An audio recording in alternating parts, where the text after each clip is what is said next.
할렐루야. 오늘도 이렇게 청년부 예배 나오신 우리 청년부 여러분을 주님의 이름으로 축복하고 환영합니다. 우리 그 주변 좌우 앞뒤 사람 보고 인사하면 좋겠어요. 잘 나왔습니다. 잘 나왔습니다. 오늘도 은혜 많이 받을 수 있는 우리 청년부 되기를 소망합니다. 어느 한 주인이 있습니다. 그 주인이 종들에게 내일부터 우리는 검은색 의복만을 입는다라고 말을 합니다. 다음 날이 되었습니다. 그러면 종들은 어떤 색의 옷을 입었을까요? 검은색의 옷을 입었겠죠. 그것이 주인의 명령이기 때문입니다. 종들에게 있어서 주인의 명령이란 절대적인 영향력을 가지고 있습니다. 만약에 종들이 검은색 옷을 입지 않았을 경우에 그 주인이 너가 내 말을 듣지 않았으니 벌을 받아야겠다 하고 벌을 주어도 종들은 어떻게 불평을 늘어놓을 수 없을 겁니다. 주인의 명령을 어긴 것은 자신이었기 때문이죠. 하나님께서 온 땅을 지으셨습니다. 그리고 각 생물별로 무언가 역할을 부여하셨을 테죠. 가령 나무는 어떨까요? 나무는 열매를 맺어야 할 겁니다. 태양은 빛을 뿜어야 할 거고요. 그렇다면 사람은 어떤가요? 성경에서 사람이 받은 사명이랄까 목표랄까 그런 것이 몇 군데에 등장하긴 합니다. 창조 때에 번성하고 충만하라라고 명령하셨고요. 이사야에서는 하나님께 영광 돌리는 것이 인간 최고의 목적이다라고 이야기하고 있죠. 이거는 인간이라는 전체를 놓고 봤을 때 있는 일이고 그렇다면 그 인간들 중에서 우리는 어떨까요? 일명 교회를 다닌다라고 말하는 그 그리스도인 그들은 어떤 것을 명령받았을까요?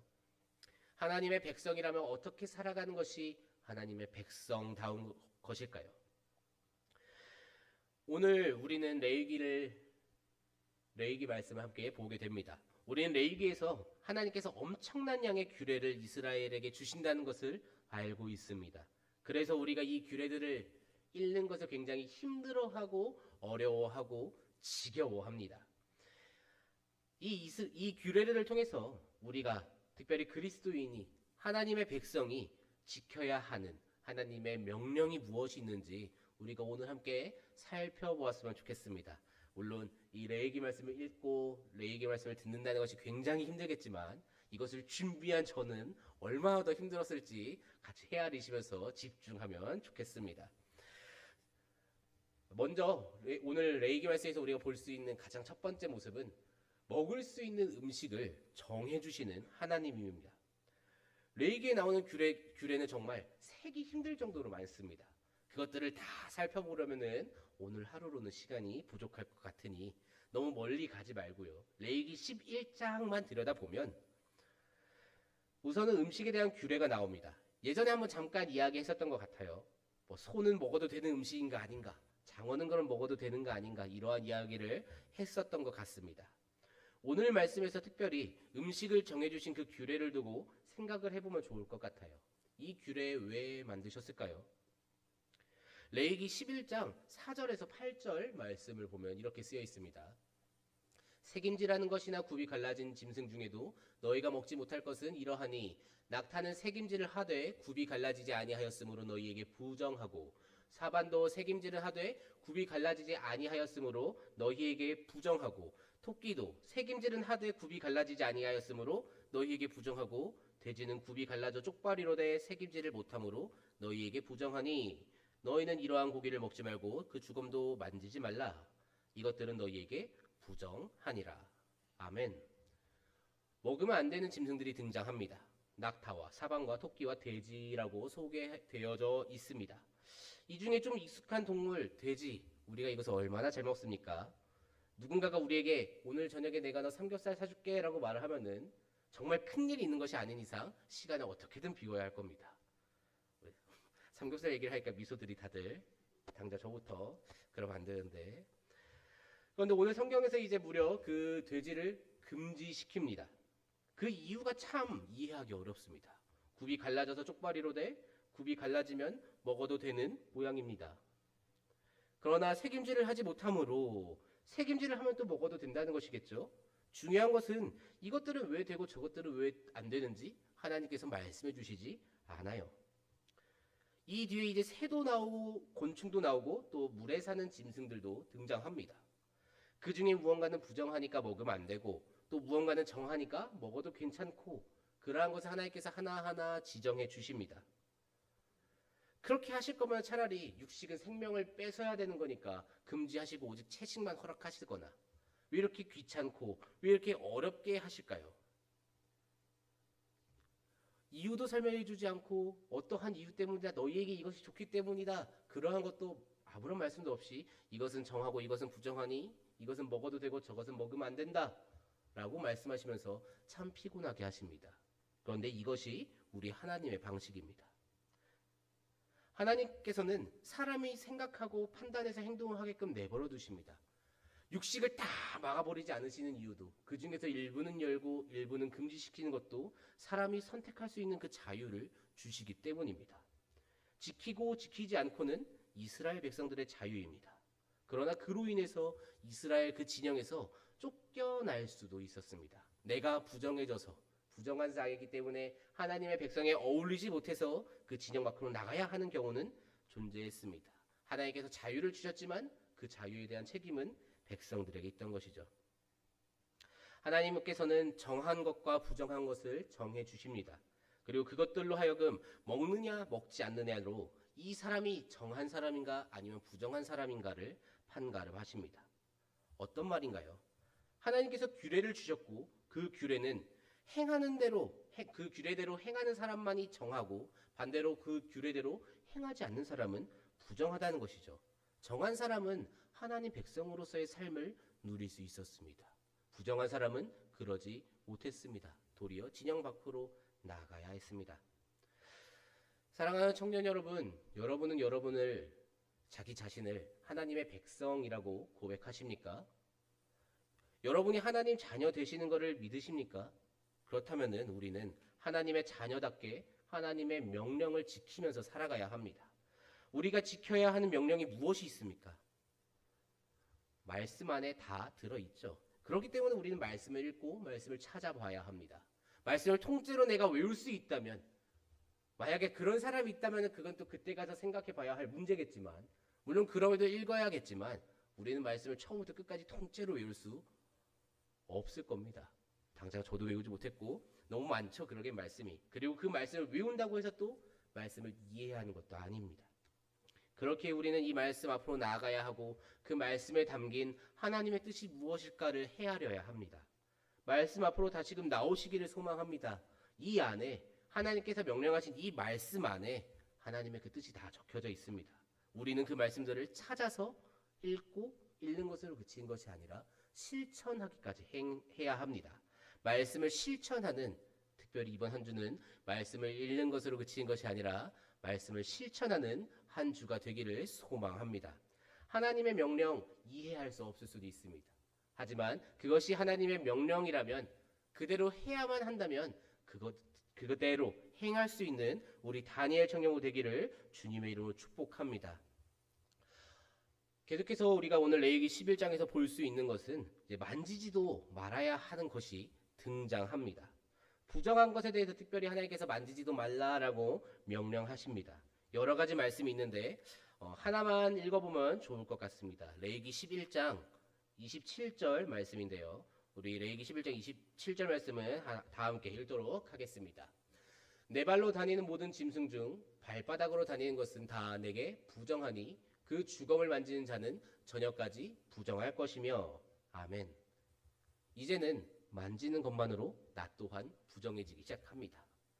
이게 점점점 강도가 강해지는 것 같습니다. 처음에는 먹어야 부정한 것이 들어가야 부정해지더니 이제는 부정한 것을 만지기만 해도 부정해집니다.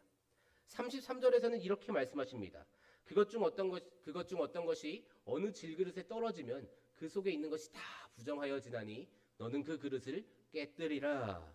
아멘. 무슨 말입니까? 이제는 부정한 것이 그릇 안에 들어가면 그 그릇 안에 있는 게 다 부정해지니까 그릇째로 깨뜨리라고 합니다. 그릇을 깨뜨린다는 게 무슨 말입니까? 제가 여기서 무언가를 깨뜨려야 깨지는 게 저런 거구나를 알 수 있는 게 아니죠. 그릇을 깨뜨린다는 것은 결국에 그 그릇을 버리는 거죠. 그릇을 깨뜨리고 이제 다시 붙어라 한다고 해서 그릇이 다시금 되돌아가서 붙지는 않을 겁니다. 하나님께서는 이만큼 부정한 것과는 아예 접촉도 하지 말라고 경고하고 계십니다. 하나님께서는 이스라엘 백성이 부정해지는 것을 원치 않으셨습니다. 그렇게 조금은 과격해 보이는 명령까지 내리시며 백성들이 부정한 것을 멀리 하기를 원하셨습니다. 백성들에게 있어서 좋을 것이 없으니까 그렇게 명령하시는 것이죠. 쉽게 말하면 이 이스라엘 백성들을 보호하시기 위해서 이스라엘 백성들이 하나님 나라의 그 백성으로서의 정체성을 유지할 수 있게끔 만들기 위해서 이들을 보호하고 지키기 위해 이러한 명령을 내리고 계십니다. 하지만 그럼에도 불구하고 분명히 우리가 생각이 드는 것은 하나님의 말씀, 특별히 레위기의 그 규례들은 너무나 피곤하다는 것입니다. 지켜야 하는 게 너무나도 많습니다. 제사도 잔뜩 있고 절기는 또 어떠한지 말도 안 나옵니다. 행하지 말아야 할 것, 그것들을 행했으면 또 깨끗해지기 위해서 해야 하는 어떠한 의식. 그러나 그렇게도 많은 말씀이 존재하는 까닭은 우리를 보호하시기 위해서라는 것이죠. 우리를 보호하시기 위해, 우리를 지키시기 위해 하나님께서는 말씀을 주셨습니다. 무엇으로부터 백성들을 보호하십니까? 죄로부터 보호하고 악으로부터 보호하십니다. 특별히 이 레위기 말씀에서는 이제 부정한 것으로부터 보호하시기 위해, 부정해지지 않도록 지켜주시기 위해 말씀을 주셨겠죠. 우리 영혼을 지키기 위해서는 우리가 먼저 하나님의 말씀으로 무장해 있지 않고는 우리의 영혼은 지켜낼 수 없습니다. 우리가 하나님의 말씀을 실천하고 하나님의 말씀을 알고 있고 특별히 정말 잘 알고 있어서 피해야 할 것, 걸러야 하는 것 이런 것을 다 분별할 수 있는 수준이 되지 않으면 우리의 영혼은 반드시 악으로 물들게 됩니다. 그렇기 때문에 우리는 말씀으로 무장해야 합니다. 특별히 오늘 말씀에서 부정한 것은 건들지도 말라라고 말씀하고 계십니다. 부정한 것은 오직 부정한 것을 낳습니다. 물론 우리가 그렇다고 해서 다른 사람을 차별하면 안 되겠지만 도리어 더욱더 복음을 전하기 위해 세상으로 나아가야겠지만 이스라엘 백성들이 더럽혀지지 않기 위해서 하나님께서 그들을 완전히 그들을 보호하시고 지키시기 위해서 그들에게 어떠한 명령을 주시고 그들에게 이토록 참 피곤하고 지켜야 할 것도 많은 그 규례를 주시는 하나님의 마음을 이 레위기를 주시는 그 말씀, 그 마음을 우리가 헤아릴 수 있어야 한다는 것이죠. 우리가 세상에서도 세상의 것을 따라서 살아가면 결국에 세상과 동일하게 변합니다. 내 마음부터 조금씩 변하기 시작하고 나중에는 내 행동부터 조금씩 변하기 시작하고 나중에는 그 마음까지도 변화하게 됩니다. 그렇기 때문에 우리는 세상에서 살아가면서 물론 그들을 배척해서는 안 되겠지만 그럼에도 불구하고 계속해서 저들과 나는 다르다라는 그 구별을 스스로가 할 수 있어야 합니다. 그러기 위해 우리가 제일 먼저 그리고 가장 필요한 것이 말씀 위에 바로 서야 한다는 것이죠. 우리의 삶에 우리를 더럽히는 여러 가지가 있을 겁니다. 굳이 제가 이 자리에서 얘기하지 않더라도 성령께서 우리 안에 지금도 아마 그 찔림을 주실지도 모르겠습니다. 하나님께 나아가는데 내가 하나님께로 나아가는데 내가 그리고 우리 공동체 생활을 하는데 만약에 그것들이 나를 방해한다면 어떤 식으로든 그것들이 나를 방해한다면 그것들을 버려두고 나올 수 있는 그 용기가 생기기를 주님의 이름으로 축복합니다. 우리를 더럽히는 모든 것을 버리고 도리어 우리를 깨끗게 하시는 주님께로 나와서 정결함을 회복하는 저와 청년부 되기를 소망합니다. 우리는 지금 감사하게도 구약시대에 살고 있지 않습니다. 이것이 얼마나 감사한지 모르겠습니다. 우리는 지금 구약시대에 살고 있지 않아요. 신약시대에 살고 있죠. 그렇게 예수님께서 오시면서 이 규례들의 외형은 우리가 취할 필요는 없습니다. 하지만 그 정신, 그 의미는 취해야겠죠. 다시 한번 근본적인 질문으로 돌아가 보려고 합니다. 하나님께서 이스라엘 백성들에게 규례를 왜 주셨을까요? 이 레위기 말씀이 왜 필요했을까요? 레위기 11장에 레위기 전체를 꿰뚫는 구절이 하나 등장합니다. 오늘 읽었던 45절 말씀입니다. 나는 너희의 하나님이 되려고 너희를 애굽 땅에서 인도하여 낸 여호와라. 내가 거룩하니 너희도 거룩할지어다. 아멘. 하나님께서 주장하십니다. 나는 너희의 하나님이다. 나는 너희의 하나님이다. 이것이 무슨 말입니까? 너희는 나의 것이다. 내가 너희의 주인이다라는 것을 이야기합니다. 내가 너희의 하나님이니 너희는 오직 나의 백성이다라는 것을 하나님께서 선포하고 계십니다. 그리고 곧 이어 명령하십니다. 내가 거룩하니 너희도 거룩할지어다. 하나님께서는 백성들에게 딱 한 가지를 요구하십니다. 거룩. 그 거룩을 지켜내라고 말씀하십니다. 이 거룩함이란 하나님의 백성답게 살아가는 것입니다. 거룩함의 단어 의미 자체는 구별된다는 것을 말을 하죠. 우리가 많이 들어왔을 겁니다. 무엇으로부터 구별되겠습니까? 이스라엘 백성들이 무엇으로부터 구별되어야 거룩하다라고 말할 수 있었을까요? 다른 세상 모든 민족과 구별되어야겠죠. 하나님의 백성이니까요. 그렇다면 우리는 무엇과 구별되어야 거룩하다라는 말을 들을 수 있을까요? 우리도 동일하죠. 하나님의 그 말씀을 따르지 않는 이 세상과 구별되어야 거룩하다라는 이야기를 들을 겁니다. 단순히 음식 좀 제약받고 부정한 거 피해 다니고 이러한 제약, 그것들 지키면 그렇게 거룩해질 수 있을까요? 하나님의 백성, 그 하나님의 백성답게 살아가는 거, 음식 좀 거르면 되지. 하나님 하지 말라는 거 안 하면 되지. 그 정도면은, 그런 제약을 따르면은 하나님의 백성답다 거룩하다라는 말 들을 수 있었을까요? 레위기가 그렇기 위해서 존재할까요? 이 레위기에 나오는 규례들은 사실 하나의 예시이죠. 만약에 그것들을 반드시 지켜야 하는 거면은 예수님께서 그 규례들을 영원히 지킬지어다라고 말씀하셨을 겁니다. 하지만 그렇지 않으셨다는 것은 그 안에 담긴 하나님의 그 마음이 더 중요하다는 거죠. 하나님께서 이 규례를 주시면서 이스라엘 백성들이 깨닫기 원하셨다는 것은 이스라엘 백성들이 거룩해질 수 있는 그 방법은 오직 하나님께서 명령하신 대로, 그러니까 하나님의 말씀에 순종하면서 살아가는 것밖에 없음을 깨닫기를 원하셨던 것입니다. 오늘 마침 1, 2부 예배 때도 본문으로 등장했었죠. 아담과 하와가 선악을 알게 하는 나무 열매를 따먹는 사건. 그것이 왜 죄입니까? 하나님께서 명령하셨는데 그 명령을 어겼기 때문이죠. 하나님의 명령대로만 살았더라면 아무런 문제가 없었을 것인데 그 명령을 어기는 순간 문제가 발생을 합니다. 하나님께서는 하나님의 백성들이 다른 것을 하는 것을 원치 않으세요. 오직 하나님께서 명령하신 것, 그것만 지켜내면은 다 된다고 하십니다. 하지만 그 하나님의 명령만 따르는 삶을 살지 않기 때문에 하나님의 백성들이 지금 그 거룩함을 지켜내지 못하고 있다는 것이죠. 하나님께서 명령하신 것이 무엇이라고 하였습니까? 이 성경 말씀입니다. 하지만 우리는 이 성경 말씀을 읽지 않습니다. 참으로 부끄럽지만 참으로 부끄러운 고백이지만 지금 우리가 하고 있는 이 신앙생활의 현실이 그렇다는 것이죠.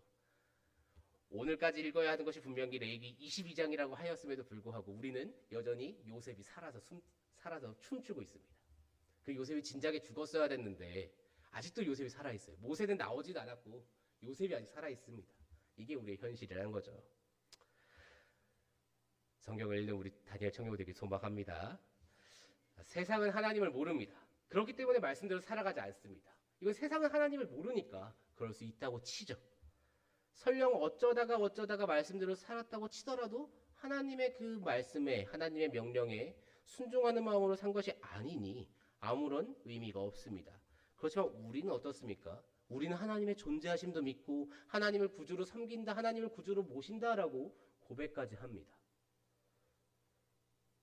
하나님의 말씀에 순종하는 마음으로 이 세상을 살아가는 것이 아니라면은 거룩함을 드러내지 못합니다. 하나님 명령대로 살고 계십니까? 하나님의 명령대로 살아가시기를 소원하십니까? 우리가 거룩함을 회복하시기를 원하십니까?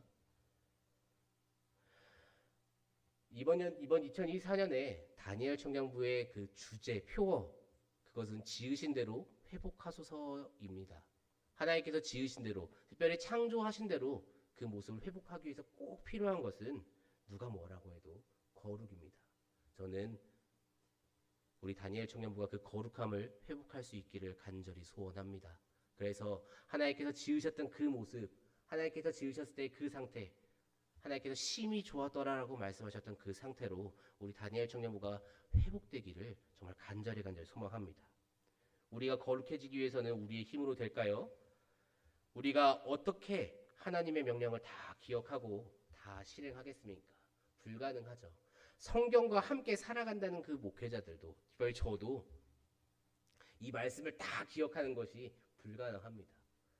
도대체 이 말씀이 어디 있었지 하고 오히려 끙끙거리는 시간이 많지, 말씀을 기억하는 것은 인간이라면 불가능한 것 같아요. 그렇기 때문에 우리가 하나님의 명령대로 말씀대로 살아가기 위해서는 사람의 힘으로 나라는 사람의 능력으로 가능한 것이 아니에요. 결국 우리가 거룩해지기 위해서는 내가 내 힘으로 성경 찾아 읽고 내가 내 힘으로 그렇게 살아가기 위해서 어떤 발버둥을 친다고 해도 어렵다는 것이죠. 그렇다면 우리가 어떻게 살아가야 그 거룩함을 회복할까요? 방법은 오직 성령 하나님과 동행하는 것밖에 존재하지 않습니다. 성령 하나님과 동행하시는 한 주가 되길 소망합니다. 물론 그러기 위해서 말씀도 읽어야겠죠. 이것이 성령님의 인도하심인가를 깨달을 수 있는, 분별할 수 있는 그 지혜가 필요할 테니 말씀도 읽어야 할 겁니다. 하지만 그러기 위해서 우리는 성령을 구하고 성령의 그 인도하심을 구하고 기도할 수 있어야 할 겁니다. 우리가 성령을 의지할 때 우리가 진심으로 나는 아무런 능력이 없고 나에겐 그럴 수 있는 능력이 없구나를 깨닫고 오직 성령 하나님의 그 능력을 의지해서 나아갈 때 우리는 그러한 거룩함을 지키는 삶을 살아갈 수 있습니다. 그렇게 이번 한 주가 다른 것이 아니라 오직 성경 말씀과 성령 하나님의 그 인도하심만을 따라서 살아가는 그러한 한 주가 될 수 있기를, 그렇게 해서 거룩함을 회복할 수 있는 이번 한 주가 되기를, 우리 다니엘 청년부가 되기를 주님의 이름으로 축복합니다.